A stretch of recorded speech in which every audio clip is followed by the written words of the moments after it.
Assalamualaikum warahmatullahi wabarakatuh. Hamdan wa syukran ala ni'amillah, salatan wa salaman ala rasulillah wa ala alihi wa ashabihi wa mawalah, amma ba'du. Hadirin para netizen yang dimuliakan Allah subhanahu wa ta'ala, pada kesempatan kali ini kita akan melihat betapa buruknya perangai Novel Bamukmin. Novel Bamukmin ini sebelumnya mengaku Habib, artinya berketurunan kepada Nabi, tetapi oleh Robitoh Alawiyah sendiri ditolak. Dia memang dari Yaman, dia memang dari Hadramaut, tetapi dia bukanlah Ba'alwi, bukan keturunan Alwi, bukan keturunan Nabi. Dulu sempat kisruh ini, Novel mengaku Habib tetapi tidak diakui oleh RA. Entah bagaimana nasibnya sekarang, apakah masih ingin jadi Habib atau beralih menjadi Mukibin atau partnernya Habib. Dan Novel Bamukmin ini juga pernah menjadi buronan, pernah ditangkap polisi dalam kasus anarkisme oleh Polda Metro Jaya tahun 2014. Nah, dari profil Novel Bamukmin yang tidak jelas kehabibannya dan kemudian yang pernah buron atau pernah berurusan dengan hukum, maka kelihatanlah watak kerasnya ini, watak semau guenya, watak provokatifnya. Jadi dengan profil seperti ini, pembahasan kita pada kedepannya sudah menyiratkan bagaimana absurdnya, bagaimana ngawurnya argumen-argumen Novel Bamukmin yang sebenarnya dari awal pun sudah harus kita bypass, sudah harus kita abaikan. Dan justru pernyataan-pernyataan dia ini tidak ada satupun yang bisa mempengaruhi atau menambah follower, menambah kekaguman orang. Yang ada justru orang semakin enak karena melihat perangainya, melihat track recordnya, melihat profilnya dia yang seperti ini. Tetapi profil seperti ini dibutuhkan oleh Ba'alwi untuk menjadi attacking dog lah begitu, untuk menjadi strikernya, penyerangnya. Hadirin yang dimuliakan Allah subhanahu wa ta'ala, salah satu yang lucu dalam tanda kutip adalah ketika mengomentari Kiai Haji Imaduddin Utsman Al-Bantani. Jadi dengan watak kerasnya ini dia langsung mengatakan Imaduddin. Bahkan sama sekali tidak pernah menyinggung, berargumentasi tentang sahnya nasab Ba'alwi bersambung kepada Kangjeng Nabi Muhammad Sallallahu Alaihi Wasallam. Tidak pernah berargumentasi tentang kitab-kitab nasab, tidak pernah berargumentasi tentang ketersambungan Ba'alwi kepada Kangjeng Nabi Muhammad Sallallahu Alaihi Wasallam. Artinya dia mencampakkan keilmuan, tidak mau membahas masalah keilmuan, tidak mau membahas yang jadi pokok permasalahan ilmu yang didiskusikan atau dimutolaahkan atau dikaji bersama. No way. Tidak main. Yang ada adalah penyerangan personal. Inilah yang disebut logical fallacy, kesalahan berlogika, kesalahan mempergunakan otak, pikiran. Ini disebut logical fallacy ad hominem. Jadi dia lari dari masalah yang dibahas, tidak mau menyentuh permasalahan yang dibahas, tidak mau fokus ke diskusi, tetapi sibuk mengomentari orangnya, mengomentari rumahnya, mengomentari temannya, mengomentari dirinya si yang diajak diskusi itu. Itu disebut logical fallacy ad hominem. Contohnya Novel Bamukmin ini tidak mau membahas tentang nasab, tidak mau memberikan klarifikasi, memberikan argumen bahwa kami ini atau Habaib Ba'alwi ini adalah keturunan Nabi. Diam 1000 bahasa tentang masalah itu, tapi dia sibuk membuat kampanye negatif atau menjelek-jelekan Kiai Haji Imaduddin Utsman Al-Bantani. Jadi yang kentara dan yang selalu disebar-sebarkan logical fallacy ini, menyerang personal ini baik oleh Habib Ba'alwi sendiri maupun Mukibinnya adalah tentang nama Kiai Haji Imaduddin Utsman Al-Bantani. Jadi dengan memberikan nama Utsman di belakang Imaduddin, mereka memframing Ki Haji Imaduddin tidak mengakui ayahnya sendiri. Membuang ayahnya sendiri, durhaka kepada ayahnya sendiri yang bernama Sarmana. Sebenarnya namanya Sarmana. Ini sudah dijelaskan oleh Ki Haji Imaduddin sendiri bahwa beliau mengambil nama kakeknya yang merupakan kiai, yang merupakan orang terkenal dan yang mengurusnya dari kecil, yang paling dekat dengan beliau lah begitu, tanpa membuang ayahnya sendiri, hanya penisbatan di belakang nama saja. Jadi Imaduddin Utsman Al-Bantani.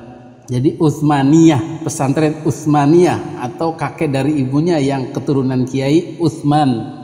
Dan kebiasaan ini juga banyak dilakukan oleh ulama-ulama terdahulu. Ibnu Taimiyah, Ibnu Qayyim Al-Zaujiyah, Imam Syafi'i dan lain-lain. Jadi semacam nama panggung lah, atau nama mu'alif, nama kitab, nama keterkenalan dalam literatur. Dan ini sudah tradisi di ulama-ulama terdahulu. Tetapi oleh Ba'alwi ini kemudian diframing sebagai durhaka kepada bapak sendiri. Maka ini disebar-sebarkan kepada mukibinnya, Imaduddin bin Sarman. Dan penamaan bin itu sebenarnya tidak ada dalam budaya Indonesia. Jadi yang betul itu Imaduddin Utsman Al-Bantani, bukan Imaduddin bin Utsman Al-Bantani atau Imaduddin bin Sarmana Al-Bantani. Orang-orang yang mempopulerkan bin itu kan dari Ba'alwi, Habib Bahar bin Smith, Rizik bin Sihab, Ban bin begitu. Hadirin yang dimuliakan Allah Subhanahu wa taala, serangan novel Bamukmin kepada personal Ki Haji Imaduddin ini tentang masalah nama itu sudah dijawab dengan lugas oleh Kiai Haji Syarif Rahmat. Dan novel Bamukmin sendiri tidak bisa berkutik dan membenarkan itu. Jadi saya mau bertanya dulu dengan Kiai, ini sebenarnya Imaduddin Al-Utsmani atau Imaduddin Utsman atau Imaduddin bin Sarman? Saya tanya antum sekarang, Ibnu Taimiyah itu nama siapa? Bukan nama bapaknya. Oke. Sekarang Ibnu Qayyim Al-Jauziyah nama siapa? Bukan nama bapaknya. Masalah enggak? Ya nggak masalah. Tidak masalah, selesai sudahlah. Ya. Cuman kan kita harus tahu. Saya kira sudah, tidak usah pakai cuman, sudah selesai. Berarti kan boleh. Tetapi kenapa oleh Ba'alwi, oleh Mukibin masih digoreng-goreng? Biar mateng kali. Dan framingan tersebut tidak bisa membantah tesis Kiai Haji Imaduddin. Tidak menjawab masalah. Hadirin yang dimuliakan Allah Subhanahu wa taala, framing atau provokasi dari novel Bamukmin kepada Kiai Haji Imaduddin ini pun tidak berhenti sampai di nama saja. Tetapi mengajak-ngajak orang untuk membenci karena Kiai Haji Imaduddin ini biang kerusuhan, biang kekisruhan, mengadu domba umat Islam, mengobok-ngobok NU, mengacak-ngacak NU dan lain-lain. Dan kita harus sama-sama mencegah orang ini. Pokoknya yang serem-serem lah begitu. Dan yang lebih menggelikan lagi adalah katanya merongrong pemerintahan Bapak Prabowo Subianto. Masya Allah, serem amat bos. Ada juga Ba'alwi yang merongrong negara itu. Jadi pintar lidahnya ini, novel Bamukmin ini memutarbalikkan. Seperti lagunya Eksis. Manis di bibir memutar kata, malah kau tuduh akulah segala penyebabnya. Siapa terlena pastikan terpana, mulutnya, bualnya, provokasinya. Untung orang Indonesia sekarang sudah cerdas. Jadi orang-orang model novel Bamukmin ini, Bahar Smith dan lain-lain yang berbusa-busa itu, anggap saja lagi teler, lagi mabok, lagi ngaco, lagi ngecapruk, lagi meracau lah begitu. Tapi ada yang tidak selesai. Justru ini yang akan menimbulkan kegaduhan, yang akan merongrong pemerintahan Prabowo. Yaitu siapa? Imaduddin bin Sarmana. Itu tiap hari kontensnya, begitu juga narasi-narasi mengadu domba. NU diobok-obok, NU nggak bisa selesaikan masalah silsilah abad, nggak bisa menertibkan daripada itu yang namanya Imaduddin bin Sarman, nggak bisa, MUI nggak bisa. Ini yang jadi masalah yang saat ini bergejolak di masyarakat. Maka saya melihat Imaduddin nggak berani ke Jakarta. Para muhibin akan membubarkan panggungnya Imaduddin. Karena ini mengobok-ngobok umat Islam, menghancur belah yaitu mengadu domba umat Islam. Yang akan di mana-mana itu gaduh dibuat seluruh Indonesia. Setiap hadir Imaduddin pasti terjadi kegaduhan, pasti terjadi penolakan. Siapa? Ini yang harus kita pentingkan, ini yang harus kita utamakan. Ini pemecah belah bangsa. Ada apa di belakang itu semua? Hanya PKI yang selalu mengadu domba umat Islam sehingga nyaman dengan adu domba ini. Kalau dia kiai, kajian ilmiah, selesai kajian ilmiah, bahkan Robitoh Alawiyah sudah membuat kajian yang mengundang itu Imaduddin bin Sarman itu dengan kajian 674 halaman. Kemana itu Imaduddin? Kalau mereka mau niatkan selesaikan. Jangan dibiarkan. Pemerintah harus hadir, MUI harus hadir, Kemenang harus hadir, saudara. Karena ini sangat berbahaya. Ini yang akan meletup di rakyat-rakyat kita yang akan bisa membesar menjadi bola salju yang terus menggelinding, dan ini akan menyusahkan rakyat Indonesia. Terima kasih. Boleh. Khusus yang terakhir, karena saya tahu persis tentang Kiai Haji Imaduddin Utsman, makanya kita buka bedah masalah seminar di UIN. Kalau Ustaz Novel Bamukmin bersedia, kapan pertemukan Kiai Imad dengan satu di antara tiga? Habib Rizik, Habib Lutfi bin Yahya, atau Taufik As-Saigaf? Boleh kapan saja, insya Allah saya bertanggung jawab menghadirkan untuk diskusi, karena saya mau minta bolak-balik ke Kiai Imad. Jangan sekedar menggelinding di luar. Ini saya bicara langsung. Ayo ketemu, tapi pasti supaya selesai. Kita juga tidak mau ribut-ribut seperti ini. Baik. Karena gitu. Jadi mohon nanti antum jawab saja satu di antara tiga tadi. Ya. Kapan antum bersedia menghadirkan? Saya tanggung jawab hadirkan Kiai Imad. Ya. Kalau buku yang 600 halaman saya sudah baca, bukunya Kiai Imad saya sudah baca. Tidak akan selesai sebilang kalau seperti ini. Kapan saja kita undang satu di antara tiga tadi, Habib Rizik, Habib Lutfi, atau Habib Taufik As-Saigaf, kapan bisa datang, kita bertemu, saya siap menghadirkan Kiai Imad, insya Allah. Ya. Saya bertanggung jawab. Hadirin yang dimuliakan Allah Subhanahu wa Ta'ala, ini juga sangat lucu.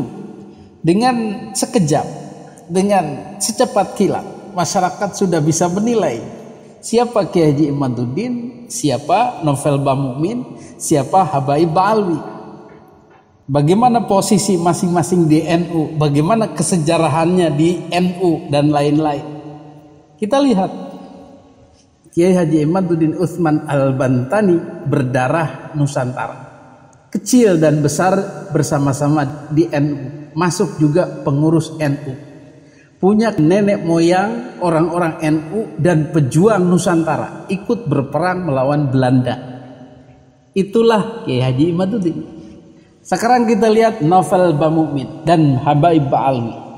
Dia adalah keturunan dari imigran Yaman, kemudian berbudaya Yaman, berpemikiran Islam Yaman, dan kemudian di NU pun belum lama. Kenapa? Karena orang-orang Yaman ini, Habaib Ba'alwi ini aslinya bukan NU. Ketika NU didirikan, mereka sudah mendirikan organisasi sendiri, yaitu RA, Raudhatul Atfal. Taman kanak-kanak itu mah. Robitoh Alawiyah. Jadi NU ya NU, RA ya RA, masing-masing aja. Tetapi dua orang anak ini beda perlakuan. Karena NU adalah anak tiri bagi Belanda dan RA adalah anak emas atau anak kesayangan. Tentu saja yang diurus, yang dibesarkan, yang dibela itu ya RA. NU dibiarkan hidup sendiri tanpa diurus, tanpa disayang-sayang oleh Belanda. Begitulah kira-kira. Maka dalam perkembangannya RA dan para habaib itu jumawa, orang disayang, orang Arab kan kasta kedua setelah Eropa, dan baru kasta ketiganya adalah inlander, ekstremis, para pejuang Indonesia. Itulah. Maka kemudian Novel Bamumin dan Habaib Ba'alwi ini merasa paling NU. Oh, tidak bisa. Mereka masuk NU itu belum lama, ketika itu pun diajak. Ada salah satu Habib yang kemudian menjadi anggota NU. Habib yang sadar mungkin begitu, Habib yang waras. Tetapi sisanya adalah di RA dan kemudian mendapat fasilitas dan kemanjaan dari Belanda. Jadi tidak heran kalau banyak Habaib Ba'alwi yang menjadi mitra Belanda, yang bersimpati kepada Belanda, dan yang dalam tanda kutip tidak tega melawan Belanda. Jadi bisa dimengerti kenapa tidak banyak atau mungkin tidak ada Habib-Habib yang menjadi pelopor perjuangan perang melawan Belanda. Tidak ada. Mungkin yang ada 1-2 yang waras tadi yang ikut-ikutan membelot, simpati kepada inlander yang ada di NU itu, pejuang-pejuang yang ada di NU itu pastilah ada. Jangankan Habib, Belanda sendiri pun ada yang membelot. Yang banyak justru kata Profesor Dr. Mahfud MD yang berkorban berjuang melawan Belanda bersama-sama dengan rakyat Indonesia dan NU itu Jepang yang banyak itu. Karena merasa harus membela sesama Asia. Nippon cahaya Asia, Nippon pelindung Asia. Dan Jepang punya kepentingan untuk mengusir Belanda juga. Dan Belanda ini partnernya Habib. Jadi seperti itulah keadaannya. Hadirin yang dimuliakan Allah Subhanahu wa taala, dan kemudian para habaib sekarang ramai merasa paling NU. NU diobok-obok, NU harus kita jaga. Ngomongnya kepada yang paling NU asli. Itu harusnya mereka ngaca. Hadirin yang dimuliakan Allah Subhanahu wa taala, maka serangan Novel Bamumin kepada Ki Haji Imaduddin ini ya bagusnya didengarkan pakai dengkul saja. Karena ngawur, ngaco, merasa paling NU padahal mereka adalah imigran dan dulunya berpartner dengan Belanda dan dulunya tidak pernah mau melirik NU. Kemudian sekarang ini merasa paling NU, merasa paling dekat dengan kiai, merasa paling dibela oleh masyarakat. Ya nggak bisa. Nggak bisa menipu masyarakat lah. Udah jelas-jelas mereka imigran, jelas-jelas dulunya membela Belanda, jelas-jelas tidak pernah ikut NU, dan jelas-jelas mengacak-ngacak tradisi dan kebudayaan NU, mengacak-ngacak sejarah NU, mengacak-ngacak makam-makam para wali, makam-makam leluhur NU yang kemudian diba'alawikan. Ya itu jelas menggelikan atau lucu nepol. Jadi sudah jelas ya. Jadi warga masyarakat muslimin Indonesia cukup disenyumin aja lah Novel Bamumin ini dan Habib-Habib lainnya yang bersuara-suara mirip seperti ini, memprovokasi warga yang sebenarnya sudah paham, sudah tidak percaya mereka lagi, tetapi mereka dengan pedenya merasa seolah-olah paling dicintai warga. Paling didengar warga, paling didukung oleh warga. Tetapi kenyataannya ya sebaliknya. Mereka adalah sekarang ini bagaikan anak tiri atau bahkan anak pungut. Kebalikan dari zaman dulu. Hadirin yang dimuliakan Allah Subhanahu wa taala, bagi para warga muslimin pribumi Nusantara, ya sekarang gilirannya lah. Bagaimana rasanya menjadi anak tiri atau anak pungut? Seperti dulu zaman Belanda, NU menjadi anak tiri, RA Habaib menjadi anak emas. Sekarang warga muslimin pribumi Indonesia ya harus membalas karma itu. Yang menjadi anak emas adalah orang NU, asli NU, tidak ada Yaman-Yamannya. Dan yang harus menjadi anak tiri atau anak pungut adalah imigran Yaman, Habaib itu. Perlakukan mereka seperti anak pungut, seperti tamu, seperti anak tiri. Perlakukan warga NU tulen asli seperti anak sendiri. Nah, sekarang harus seperti itu. Insya Allah. Jadi Kiai Haji Syarif Rahmat, Kiai Haji Imaduddin, Gus Abbas Buntet Cirebon, Kiai Haji Roma Irama, Kiai Haji Yusuf Mubarok, dan lain-lain pejuang polemik nasab ini harus kita anggap sebagai anak sendiri, anak emas yang berjuang untuk melepaskan diri dari dominasi anak tiri itu, anak pungut itu, anak sambung itu. Setuju? Jadi insya Allah kalau begitu NU akan semakin kuat dan para habaib alwi kembali ke habitatnya, ke RA atau ke Belanda, ke sana, ke Eropa. Sekarang Belandanya sudah nggak ada. Jadi mereka kehilangan yang memanjakannya. Syukurin. Demikian, mudah-mudahan novel Bang Mumin ini menjadi contoh bagaimana kita mensikapi habaib alwi lainnya yang kurang lebih bahasanya sama. Hadanallahu wa iyyakum ajmain. Wassalamualaikum warahmatullahi wabarakatuh.